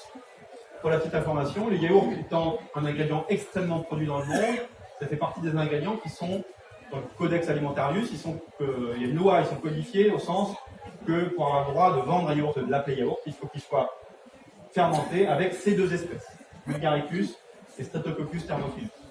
Ce qui n'est pas le cas par exemple du kéfir, où il n'y a pas vraiment de règles, donc le kéfir, on met des grains de kéfir, peu importe ce qu'il y a dedans, ça fait une boisson, et on peut la vendre sous le nom de kéfir, il n'y a pas encore vraiment de règles là-dessus. Ce qui est intéressant aussi, c'est d'aller fouiller. Parce que là, on saucisson, charcuterie, fromage, tout ça, c'est bien. Mais il y a des chercheurs qui vont plus loin, qui essaient de faire vraiment de la micro-géographie des croûtes de fromage. C'est-à-dire qu'en fait, vous prenez une croûte de camembert. Dans la croûte de camembert, vous pouvez faire du carottage, comme on fait au Groenland ou en Arctique. On fait un carottage de camembert, et chaque strate du camembert renferme des micro-organismes différents, qui reflètent l'histoire du camembert. Comme les carottages dans la glace. Il faut remonter sur des millions d'années qu'on fait dans la glace. Là, on va remonter sur quelques mois. C'est-à-dire qu'avec les traces, pas géologiques, hein, mais fromagères de la croûte, on sait au début ce qui s'est installé, puis après par-dessus, il y a telle autre bactérie qui est venue, puis après par-dessus, il y a tel champignon qui s'est développé, etc., etc. Et cette stratification donne la complexité du fromage, du camembert. Pareil pour la charcuterie, pareil pour tout ce qu'on veut. Alors ceux qui s'intéressent au kéfir comme ça, vous pourrez le goûter à la fin, il n'y a pas beaucoup, hein. Mais voilà, c'est une boisson faite maison, facile à faire. Alors il y a deux manières de le faire. Soit on va à la pharmacie, on achète un petit pot de kéfir fruit. C'est un peu dommage, parce que c'est un kéfir un peu simplifié qui se reproduit pas très très bien. Ce qui est mieux, c'est quand même d'aller sur Facebook ou n'importe où, au Naturalia, ou si on veut, n'importe quel magasin, dire que vous ne connaissez pas quelqu'un qui fait du kéfir. Et si vous connaissez quelqu'un qui fait du kéfir, il sera ravi de vous donner des grains de kéfir, parce qu'en fait, l'avantage, c'est un système sans aucune économie viable. C'est pour ça que les industriels ne fabriquent pas de kéfir, ça ne vendent pas de grains. Il n'y a pas de niche pour ça. Pourquoi? Parce que les grains se multiplient d'eux-mêmes, spontanément. C'est-à-dire que si moi je fais du kéfir à la maison, je vais chez mon voisin ce qu'il en fait, je lui demande t'as pas 10 grammes de grains? Si, bien sûr, il donne 10 grammes. Je mets ça dans mon kéfir, je mets de l'eau, du sucre, de la figue, du machin, comme ça. C'est-à-dire des agrumes, des fruits secs, un peu de sucre. Hein. Je laisse 48 heures, je filtre, j'ai mon kéfir. Et au bout de mon pot, au fond de mon pot, je récupère mes grains. Sauf que maintenant, j'en ai 20 grammes. Parce qu'ils sont multipliés. Alors, si je recommence, j'en ai 40 grammes, puis 80, puis 160. J'en ai tellement, je ne sais plus quoi en faire. Donc, soit je les congèle en attendant, soit je les sèche, ou soit j'entends quelqu'un qui me dit tu n'auras pas du kéfir. Je dis mais si, j'en ai 160 grammes, je ne sais vraiment pas quoi en tout. Tiens, voilà. Donc, en fait, les kéfirs, personne ne le vend. Enfin, il y en a qui le vendent parce qu'il faut payer le timbre. Si vous allez sur le bon coin, allez, pour 3 €, je peux vendre mon kéfir, parce que c'est quand même les frais de port. Et donc ça s'achète pas, c'est ça qui est bien, ça se donne, ça s'échange, c'est merveilleux. Et ça se multiplie, comme ça, sans arrêt. Et de temps en temps, ça se passe mal, de temps en temps, le kéfir il meurt. Parce qu'on l'a laissé trop longtemps, on est parti en vacances, on dit ouais, ça va bien se passer, puis on voit qu'il y a quelque chose qui n'est pas bien. Ou il y a un agrume qui était bourré de pesticides vraiment, ou l'eau javélisée, l'eau du robinet un peu trop javélisée, etc. Et puis tout le kéfir il se porte mal, il meurt, bon ben voilà, on le jette, et puis là, c'est là qu'on est content d'avoir une souche qui traîne au congélateur, ou un truc qu'on a fait sécher, puis on recommence, et c'est reparti, et puis tout va bien. Donc c'est une boisson qu'on peut faire tout le temps, et qui est censée être, c'est un probiotique. Donc c'est censé être bon pour le microbiote. On boit tous les jours, ça enrichit vos intestins en bonnes bactéries lactiques, et en bonnes levures, etc., etc. Donc c'est merveilleux, c'est facile, c'est pas cher, c'est bon pour la santé, d'après les articles de journaux, voilà. Ça, c'est une petite collaboration. On a publié un article avec les gens de la Sorbonne, parce que voilà, c'est pas trop. Ça, c'est juste pour vous montrer. Il y a de plus en plus de scientifiques qui s'intéressent au kéfir, surtout notamment avec le lien du kéfir avec la santé. On essaie de comprendre est-ce que vraiment c'est un rôle sur la santé. C'est ce qu'on fait au labo. Nous, on essaie de comprendre le kéfir. C'est pas le sujet d'aujourd'hui, donc je ne vais pas en parler, mais pour vous montrer qu'il y a des chefs qui s'y intéressent, ça c'est à Nice, un dessert, et ce que est en train de verser le serveur, c'est un kéfir pour aromatiser, parfumer un dessert. Donc les chefs commencent aussi à travailler de plus en plus avec des aliments fermentés. Voilà. Et pour vous montrer, ça c'est juste la diapo labo avant de passer aux photos. Enfin, passer au chocolat, pardon. Voilà. Ça c'est ce qu'on fait au labo rapidement. On prend des grains de kéfir. Ça c'est de la microscopie électronique, ça c'est pas nous qui l'avons fait, c'est les collaborateurs brésiliens, mais pour montrer l'intérieur d'un grain de kéfir, on reconnaît les levures et les bactéries. Tout ça c'est dedans. On peut s'amuser à essayer de lister tout ce qu'il y a dedans, c'est ce qu'on est un peu en train de faire au labo. On a des fermenteurs, on fait pousser les kéfirs avec plein de sondes dedans pour les analyser. On fait des courbes pour mesurer ce qui se passe et tout va bien. Et du coup, je vais pouvoir, je conclue. En fait, je n'ai pas spécialement de photos, enfin, c'était des photos qu'il y avait avant, parce qu'on va manipuler plutôt. Je conclue sur une alimentation réellement vivante.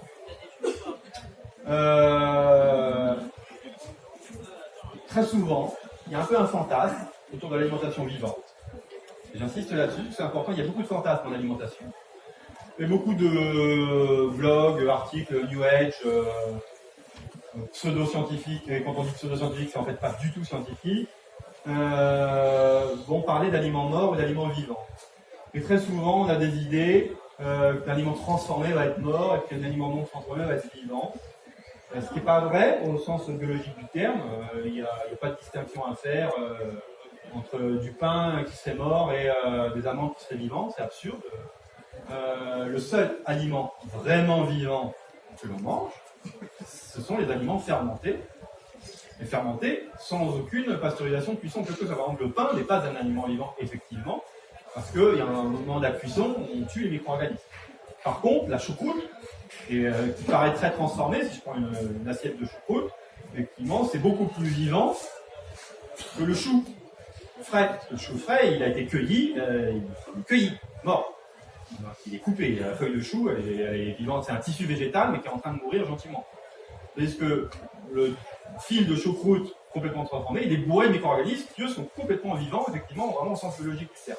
Donc la seule alimentation vraiment vivante, c'est l'alimentation dans laquelle les micro-organismes sont en train de s'éclater.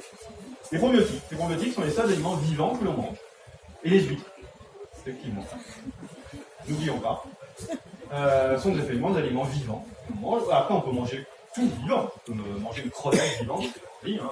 On peut l'attraper, la croquer vivante. Tu peux aussi faire ça. Ça sera effectivement un aliment vivant. Mais tout cela, par contre, sera mort une fois que ça sera mâché. Les probiotiques continuent à être vivants. Dans l'estomac, ils ont un peu de mal, il y en a beaucoup qui meurent. Mais pour les chanceux qui survivent, ils arrivent dans l'intestin et c'est comme ça qu'on régénère notre flore. Et donc, vive l'alimentation fermentée. Donc, mort ou vivant, c'est pas vraiment ça la distinction. La seule distinction, c'est sur les aliments fermentés. Et ça donne quoi? Voilà, l'avantage. La viande rend fort, les brocolis rendent en bonne santé. Et les aliments fermentés, comme le résume ici, vous donnent l'impression que vous pouvez danser, ce qui résume bien tout le succès des aliments fermentés, notamment à travers l'alcool. C'est le côté euphorisant de ces merveilleux aliments. Le chocolat est étonnamment, peut-être un peu euphorisant aussi, mais pas pour les raisons évoquées jusqu'à présent dues à l'alcool. Le chocolat est très souvent mis en avant comme étant un aliment riche. On peut éteindre le projecteur maintenant, parce que maintenant on va transformer ce chocolat dans les... Ah oui, c'est ça, parfait. Allez, je vais essayer en moins de 10 minutes de transformer ce chocolat. Un aliment très intéressant. Alors là aussi, on est un peu dans le fantasme. Il y a beaucoup d'articles sur le chocolat qui est bon pour la santé. Alors pourquoi ce serait bon pour la santé? C'est fermenté soit, mais enfin, c'est pas du tout vivant. Pourquoi? Parce que ça a été fermenté puis torréfié. Une fois que c'est torréfié, c'est mort. Donc c'est un aliment mort. Bien. Il est riche en théobromine, effectivement. La théobromine, c'est un merveilleux antioxydant, c'est des molécules euphorisantes qui font les molécules du bonheur, qu'on les appelle parfois, parce que ça fait du bien au cerveau. Bon. Quand même, faut quand même se rappeler que le chocolat, avant tout, c'est du sucre. Quand même, quoi qu'on dise. Donc, c'est du cacao et du sucre. Beaucoup de sucre, jusqu'à la moitié, ça dépend, un chocolat 70% cacao, il n'y a plus que 30% de sucre, 90% de cacao, il n'y a plus que 10% de sucre, parce que le chocolat, c'est que du cacao et du sucre. le vrai chocolat. Je ne parle pas de chocolat au lait ou d'autre chose, mais le chocolat noir, c'est du cacao et du sucre. Donc plus il y a de cacao, moins il y a de sucre, moins il y a de sucre, mais dans tous les cas, c'est quand même un aliment qu'il faut reconnaître comme étant quand même assez sucré, donc, et surtout assez gras, puisque c'est avant tout du beurre de cacao et un peu de poudre de cacao. Donc quand je mange du chocolat, je mange du gras et du sucre, avec un pouillème, mais vraiment un tout petit pouillème, de théobromine et d'antioxydants, polyphénol, et machin. Donc, dire qu'on mange du chocolat, que ça va nous faire du bien à notre santé, non. Il faut arrêter avec ça, ça va nous faire du bien à notre santé morale, peut-être parce qu'on aime bien ça et que c'est bon, mais il n'y a aucun effet bénéfique du chocolat sur la santé en termes physiologiques. Donc là aussi, il faut arrêter de se mentir. Le chocolat, on en mange uniquement parce que c'est bon et ça suffit largement. Et ça m'insupporte les pâtissiers et autres qui essayent de donner un argumentaire santé à leur pâtisserie. Il n'y en a pas besoin. Si je mange un opéra, c'est parce que j'ai envie, point barre. Maintenant, ce chocolat, nous pourrions en faire une mousse. Ah oui, il y a un projet. Ouais. Non, c'est juste parce que là, je vois que c'est au niveau de la table. Est-ce que c'est possible? Non, bouge pas, je vais les enlever. Ouais. Parce que maintenant, il doit être un Il ne peu... servira plus en plus. Ouais. Non, quelqu'un veut un projecteur? Ce chocolat, la recette la plus simple de transformation du chocolat, recette de pâtisserie quand même. Évidemment, je pourrais le faire fondre et en faire une boisson. Voilà. C'est pas vraiment une recette. Donc, une recette la plus simple, c'est la mousse au chocolat. La mousse au chocolat est très très simple. On verra ce qu'on peut faire aux enfants comme première recette, puisque même en termes d'ingrédients à retenir, c'est très simple. Pour faire la mousse au chocolat, il faut une tablette de chocolat et une boîte d'œufs. Point barre. Donc, une boîte avec 6 œufs, une tablette de 200 grammes. Avec ça, je suis dans ma cuisine, je suis paré pour faire ma mousse au chocolat. Je prends mes œufs, je les clarifie, je fouette les blancs pour les monter en neige, je fais fondre mes 200 grammes de chocolat au bain-marie ou au micro-ondes, peu importe, ça marche très bien dans tous les cas, sans trop chauffer. Éventuellement, les jaunes, je les mets dans mon chocolat pour enrichir ma mousse, ou sinon je les garde pour faire une crème brûlée ou autre chose. Je mets mon chocolat fondu dans mes blancs battus en neige, j'incorpore délicatement pour ne pas casser ma mousse parce que le gras du chocolat va avoir tendance à casser la mousse des blancs d'œufs, parce que dès qu'on met du gras dans les deux battus en neige, il s'effondre. C'est pour ça qu'on dit qu'il ne faut jamais laisser une trace de jaune.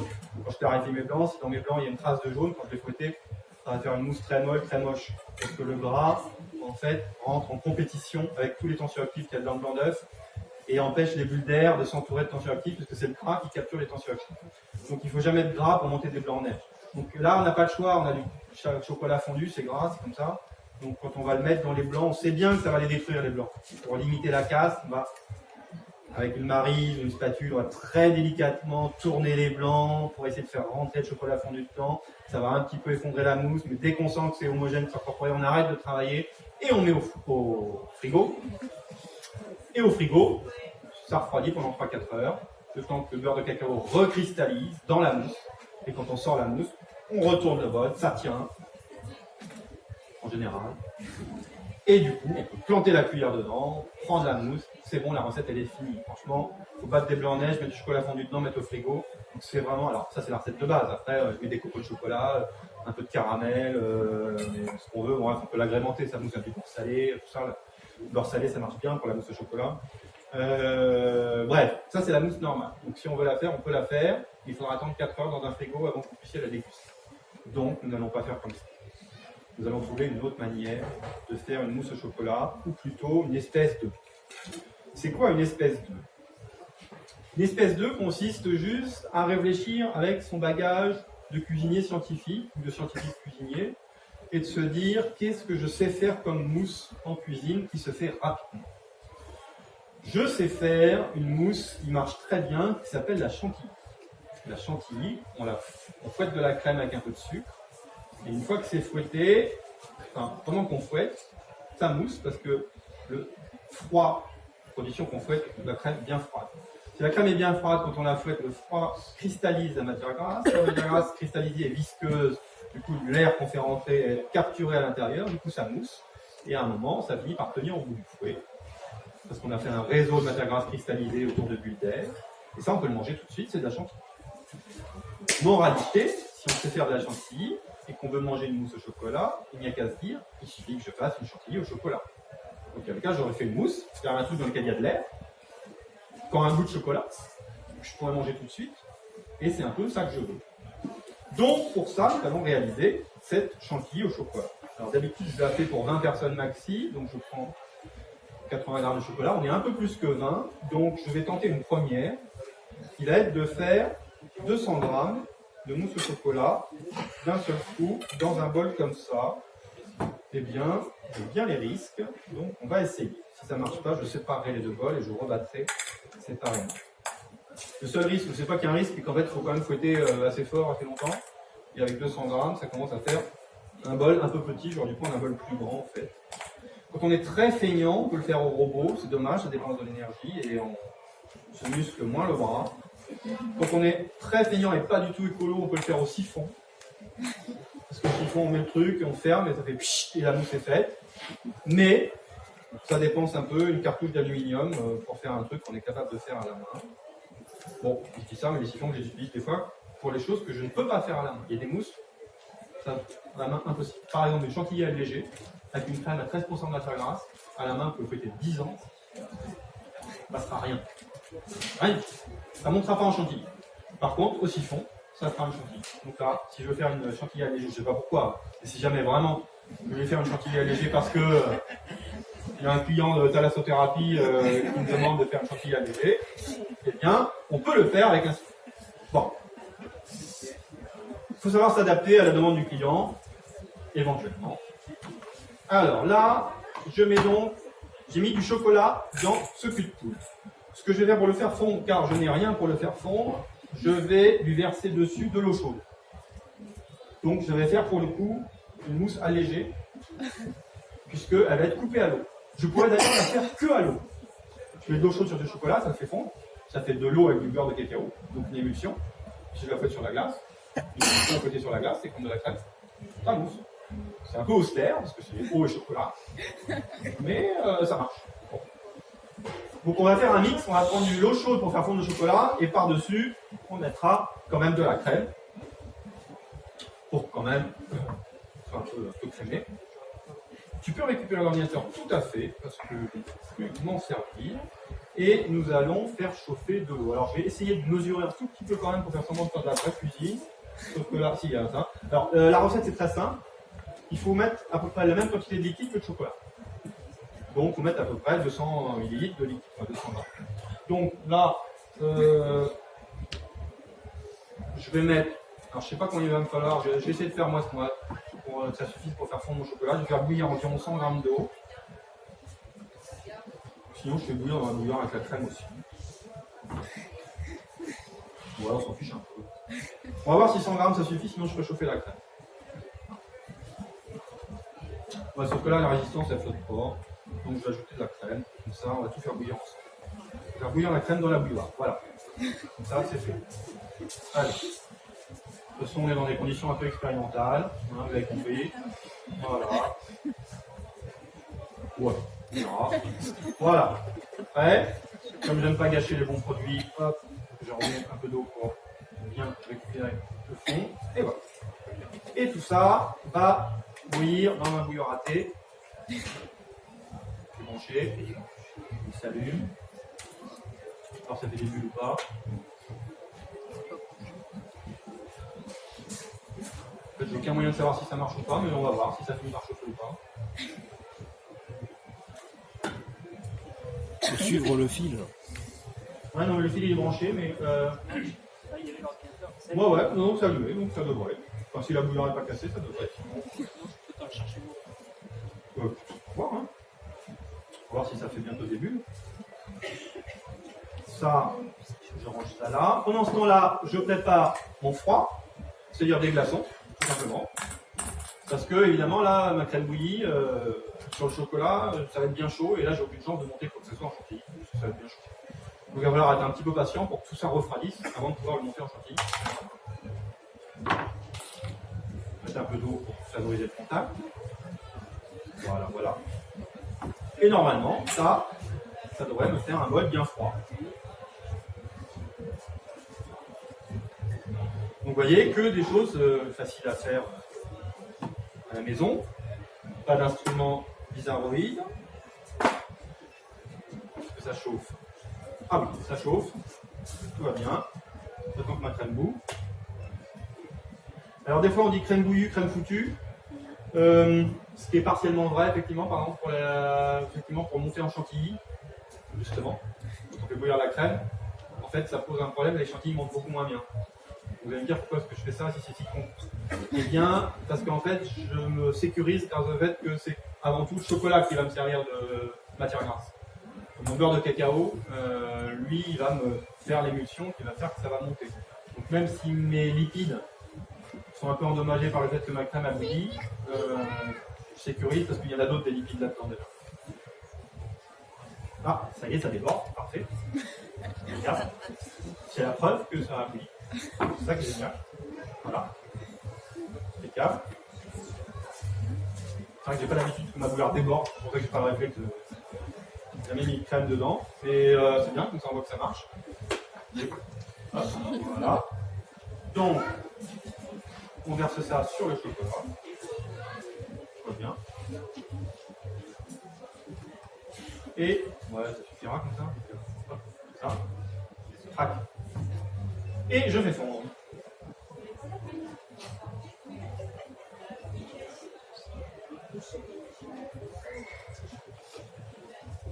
Ah oui, je crois que j'ai un peu abusé sur le... parce que c'est vraiment très très chaud. C'est pas la peine que je fasse bouillir à ce point-là. Mais c'est pas grave.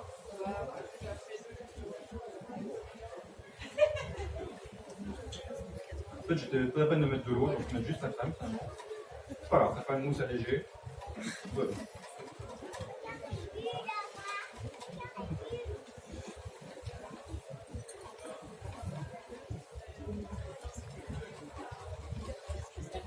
Alors, j'ai pas regardé la quantité de lipides que j'ai dans ce chocolat bio merveilleux.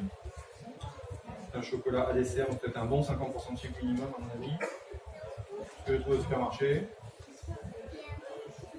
Matière grasse, 32 grammes. 30%, c'est pas hyper grave. Donc on a un mélange. 30% de matière grasse dans le chocolat, à peu près 30% dans la crème, et j'ai coupé à l'eau. Donc on a moins de 30 au total. Donc il faut espérer que ça monte quand même. Et normalement oui. Parce que le beurre de cacao, ce sont des lipides qui sont quand même assez costauds. Ce sont des triglycérides en l'occurrence, qui ont tendance à plutôt bien monter. La preuve, c'est que si vous voulez vraiment le faire à l'eau, vous pouvez vraiment le faire à la maison. Quand vous mettez exactement la même quantité d'eau que le chocolat, à monter au fouet, c'est un peu casse-gueule parce que c'est très sensible à la quantité d'eau par rapport à la qualité du chocolat ou à la quantité de chocolat. Mais l'avantage, c'est quand vous le faites à la maison, c'est qu'il y a deux solutions, deux choses qui peuvent se passer. On fouette, et puis ça reste liquide. C'est-à-dire qu'il n'y a pas assez de gras. Quelqu'un, on refait fondre au bain-marie en mettant une petite poudre sur le bain-marie, on rajoute quelques carrés de chocolat et on recommence. Ou à l'inverse, on fouette, puis à un moment, ça devient vraiment, ça cristallise, ça devient solide, quoi, c'est qu'on a trop de gras. On refait fondre au bain-marie, on rajoute un petit peu d'eau, et on recommence. Et comme ça, on trouve la bonne quantité, et une fois qu'on a la bonne quantité, par exemple pour une tablette de 100 grammes, on dit tiens, avec ce chocolat-là, il faut que je mette 92 grammes d'eau. Donc là, on le sait, et quand on refait la recette, si on met 92 grammes d'eau, normalement, on a la bonne proportion. Donc là, ça sert à rien de fouetter au début, matière grasse est chaude. Je pourrais fouetter, mais les bulles, elles rentrent, elles sortent, elles rentrent, elles sortent, elles rentrent, elles sortent, il ne se passe rien. Pour l'instant, juste, je me contente de laisser refroidir. Et quand je verrai que ça commence à devenir un petit peu visqueux, je me dirai, ah, c'est en train de commencer à cristalliser. Et là, il faut injecter de l'air. C'est à ce moment-là qu'il faut que je mette de l'air.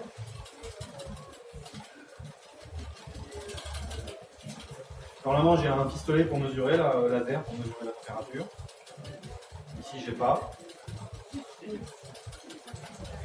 Donc, à l'œil, on regarde un peu comment ça se passe, quoi. Pour l'instant, c'est bien liquide. Alors, normalement, je vous conseille aussi de travailler avec un tablier, n'est-ce pas? Je pense que je vais être recouvert de chocolat tout à l'heure. Parce que, mine de rien, fouetter une chantilly, ça en fout partout. Ça, c'est fini par rien. Ou alors, il faut travailler vraiment dans un grand bol. Je vous conseille de travailler avec un tout petit peu de crème dans un très grand bol. Là, on est tranquille. On repeint tout le bord du bol, mais normalement, pas au-delà. Puisque là, ben, voilà, comme je suis venu un peu avec ce que j'avais sur moi en déplacement. Alors pour l'instant, juste je me contente encore une fois d'attendre.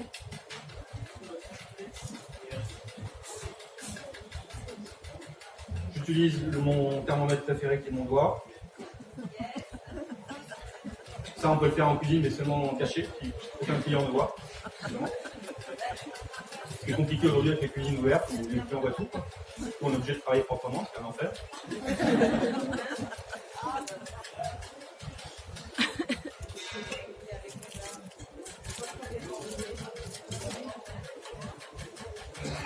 Pour l'instant, c'est tiède, hein, donc il n'y a pas de raison de s'exciter. Ça va. D'ailleurs, mes glaçons, je vais même les remplacer parce que c'est tellement chaud que je commence à fondre. Hein. On va en rajouter quelques-uns. Voilà.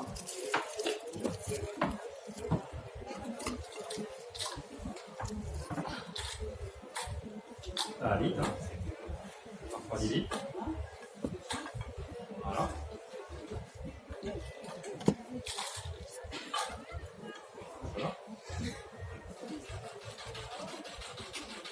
Alors, je continue de côté.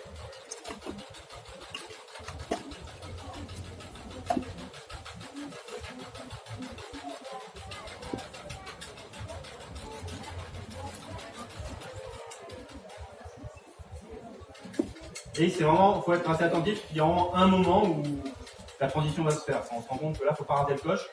On se laisse cristalliser sans fouetter au moment où il faudrait. C'est pas bon, mais pour l'instant, ça va. C'est encore tiède. C'est aussi bon. C'est un peu plus froid.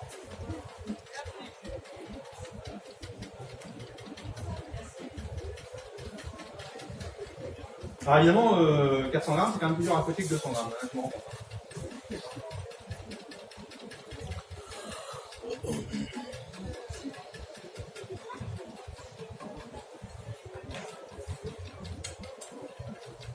Alors je vois que ça devient un peu plus visqueux. On voit au niveau des traces du fouet, quand chaque fois que le fouet passe, les traces restent un peu plus longtemps.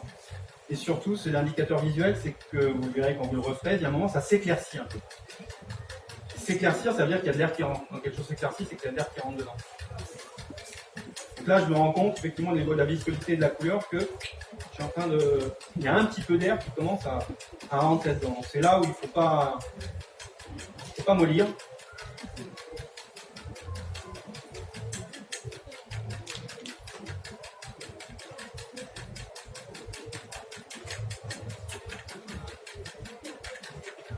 Ça commence à coller un peu au fouet, vous voyez.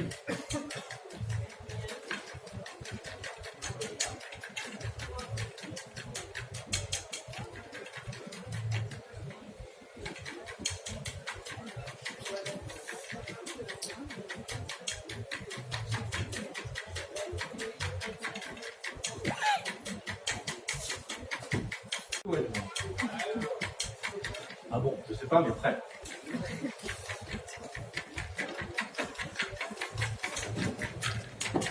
Et ça commence vraiment à coller là.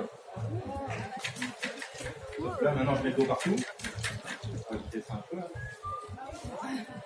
Voilà, avec la doucement.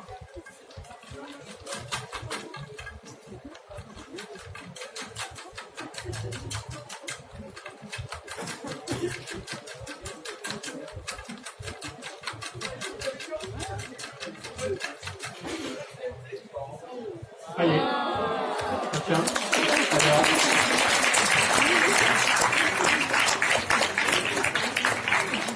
On l'a fait. C'est la mousse. Alors, ça sert à rien d'insister, il faut qu'elle reste un peu onctueuse. Je dis ça parce que je suis feignant, j'en ai marre. Et il n'y a plus qu'à goûter. Est-ce qu'il y a des questions avant? Non, après, oui. Est-ce qu'il y a des questions? Oui, pendant que je prépare la dégustation, oui.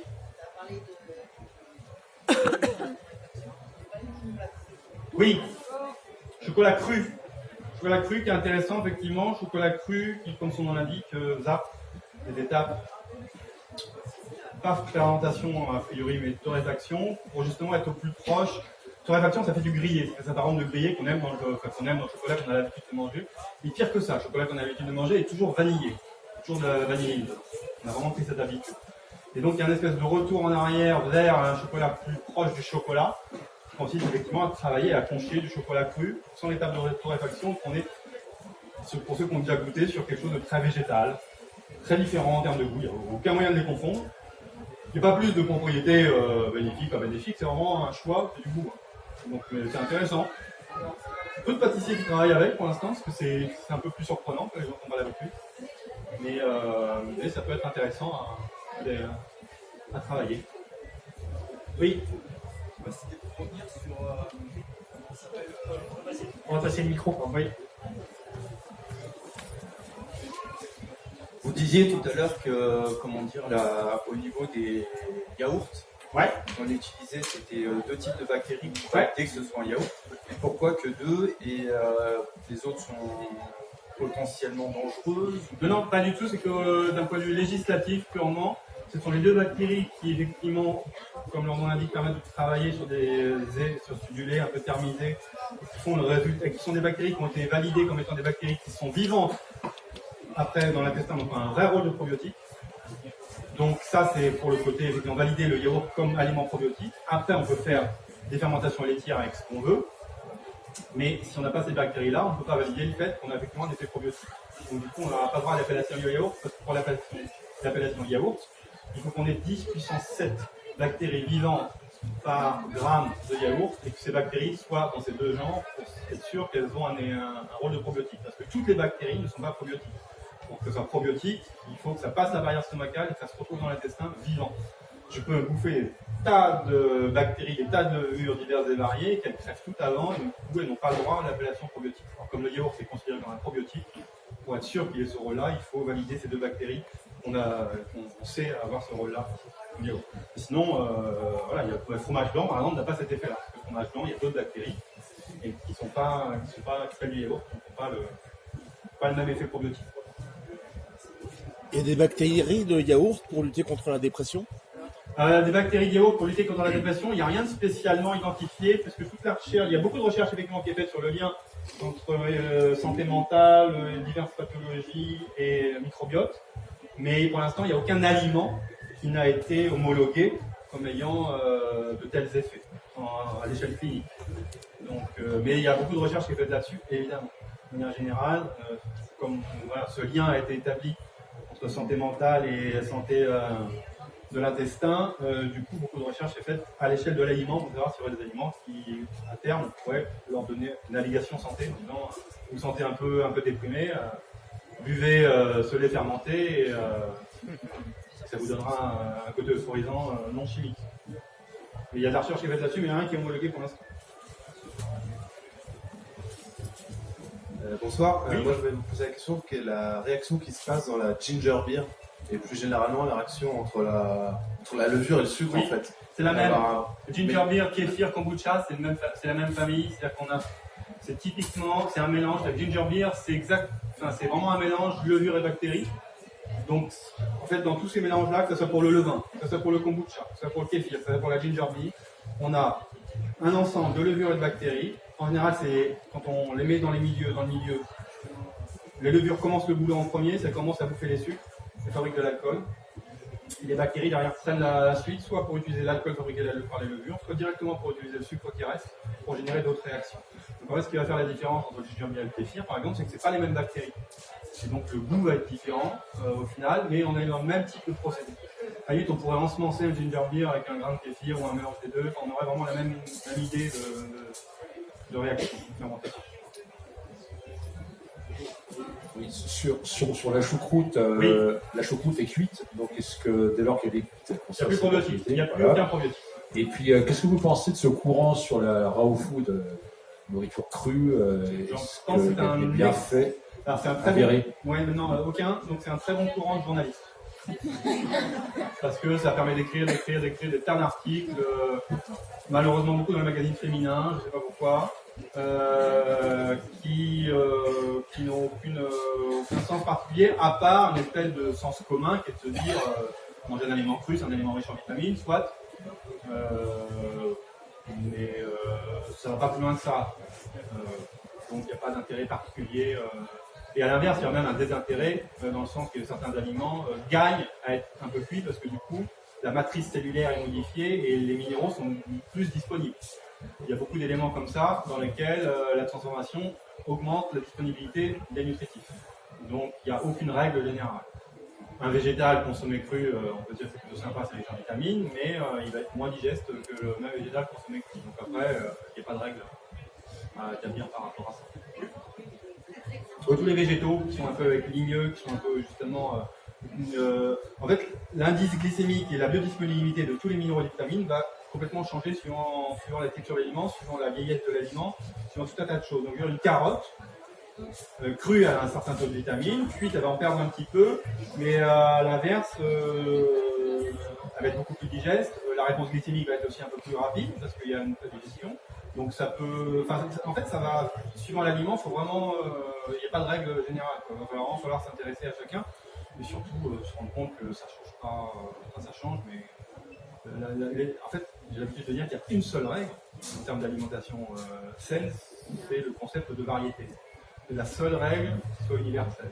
À savoir, si je prends un maximum de sources alimentaires différentes et que moi-même, dans mon régime quotidien, je puise dans toutes ces sources-là, sans autres réflexions et prises de tête, c'est très très difficile d'avoir un régime carencé.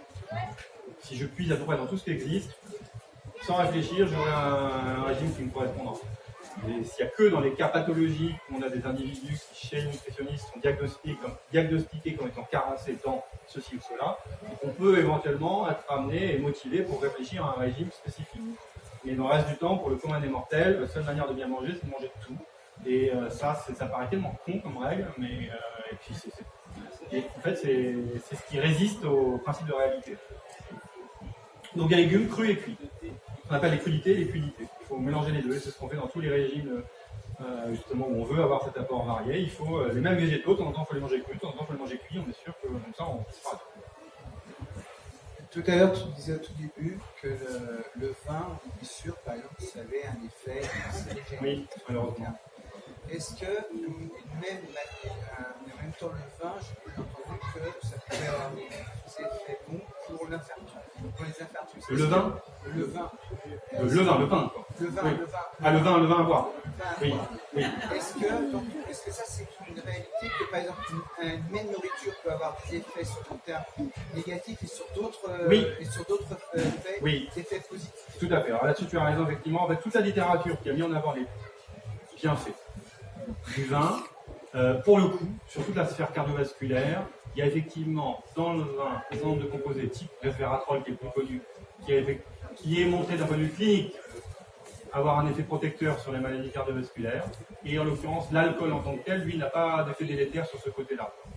Donc ça veut dire qu'effectivement on a à faire un aliment pour lequel on peut, je dis avec des pincettes parce que je ne suis pas assez spécialiste sur la cardio, on pourrait de manière raisonnable mettre en avant un bénéfice potentiel sur les pathologies cardio, tout en sachant qu'il y a un effet clairement démontré sur les pathologies cancéreuses. Donc ça serait, là pour le coup, on est un peu entre les deux, mais c'est normal qu'il y ait des aliments avec un effet bénéfique pour certains aspects et d'autres. C'est le cas du chocolat, fait qu'encore une fois, il y a plein de molécules qui sont extrêmement bénéfiques pour le système immunitaire, pour le système cardio, parce que dedans, il y a plein de polyphénols, il y a plein d'antioxydants qui sont bénéfiques, démontrés. Mais en mangeant le chocolat, en même temps, je mange d'autres molécules qui, elles, vont générer un effet délétère. Donc en fait, il y a une balance. Et le cadre du vin, c'est exactement ça. C'est que longtemps, on a dit oui, même pour le cancer, c'est bon parce que c'est plein d'antioxydants et on sait que les antioxydants sont bons pour le cancer. Sauf que quand je bois mon verre de vin, je bois des antioxydants et des oxydants et de l'alcool. Donc en fait, je ne sais pas au final ce qui l'emporte. Et malheureusement, vu le taux d'alcool du vin, aujourd'hui, la science nous dit que c'est plutôt l'alcool qui l'emporte en termes d'antioxydants et de cancéraux. Donc il faudrait boire un vin à 4 degrés. C'est de la bière. Mais il n'y a pas d'antioxydants, beaucoup moins dans la bière. Et il y a des vitamines. C'est génial. Oui. Est-ce que ça a un intérêt de manger des yaourts au bifidus, qui contiennent du bifidus? Alors, en fait, c'est très intéressant comme question. Ça avait un intérêt il y a 20 ans. C'est pour ça que ça s'est très bien vendu. Parce qu'il y a de la com qui a été faite pour ça, bifidus, avec les photos sur les bancs, tout ça, tout allait bien. Jusqu'au jour où, quand même, il y a des chercheurs, en l'occurrence beaucoup l'université de Lille, notamment spécialistes du diabète, obésité, etc., on finit par dire non mais votre bifidus là, dans l'intestin, en fait, il métabolise les sucres et c'est un facteur d'obésité, votre truc. Et donc ils ont commencé à creuser un peu, et en fait il y a des réactions justement entre les cellules adipeuses et le bifidus qui ne vont pas trop dans le bon sens. Il semblerait que, et donc du coup d'ailleurs, vous avez depuis ces articles-là, c'est il y a 6-7 ans, il n'y a plus aucune com qui est faite sur le bifidus, c'est fini. personne ne met du bifidus en avant parce qu'en fait, on se rend compte que c'est pas si terrible que ça. C'est pas forcément mauvais non plus, mais ça n'a aucun intérêt. Voilà un exemple typique où la science avance en même temps que l'industrie. Voilà, c'est qu'on a l'impression que bifidus, probiotiques, machin, c'est bon. Ah, mais oui, mais en fait, non, parce que facteur adipeux, machin, ah bon. Hein. Et donc aujourd'hui, la réponse est bifidus, rien de spécial. Faut pas chercher à en manger. S'il y en a, pas grave, hein, c'est pas du tout. Moi, dans mes kéfirs, des fois, je trouve du bifidus et c'est très bien, il n'y a pas de souci. Mais il ne faut pas aller chercher du bifidus en disant que ça va me faire du bien, parce qu'aujourd'hui, on ne sait pas trop ce que ça fait comme bien ou moins bien. Quand on mange un yaourt sans bifidus, ça coûte moins cher. Mais vous remarquez qu'encore une fois, aujourd'hui, c'est difficile pour un yaourt marqué bifidus, enrichi, machin, parce que les gens finissent par savoir que c'est pas aussi miraculeux qu'avant. Je sais pas s'il y a d'autres questions, mais peut-être il y en a qui ont envie avant de partir de faire. Alors, ce qu'on va faire pour la dégustation, ça va être parce qu'on est quand même. Je peux pas. On va faire ça très simple. Vous voyez, ici, vous avez des petits verres. Je suis désolé, archi désolé, ce sont des verres en plastique. Je sais. Ne me jetez pas la pierre tout de suite. C'est pas grave, c'est pas grave. grave.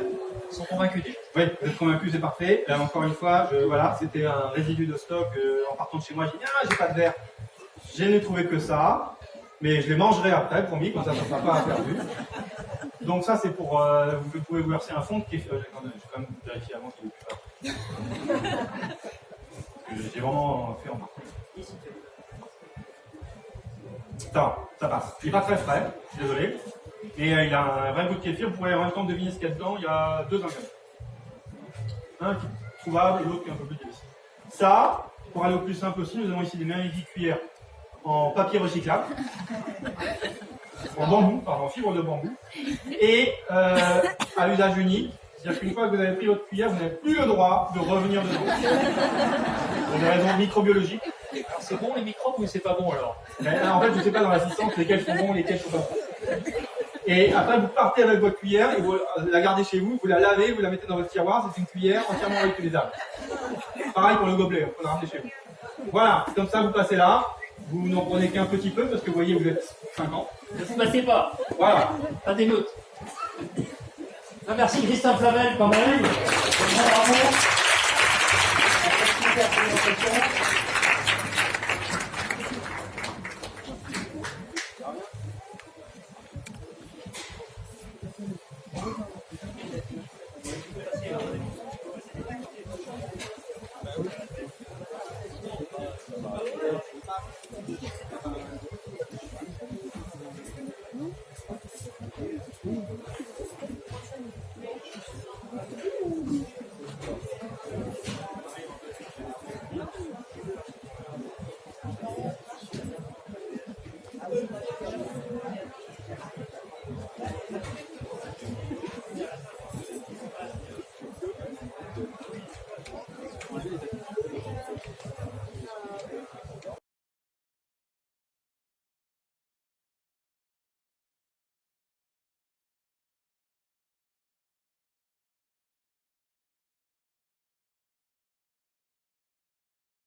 Chocolat, chocolat, chocolat, chocolat, chocolat, c'est comment tu es, assassin.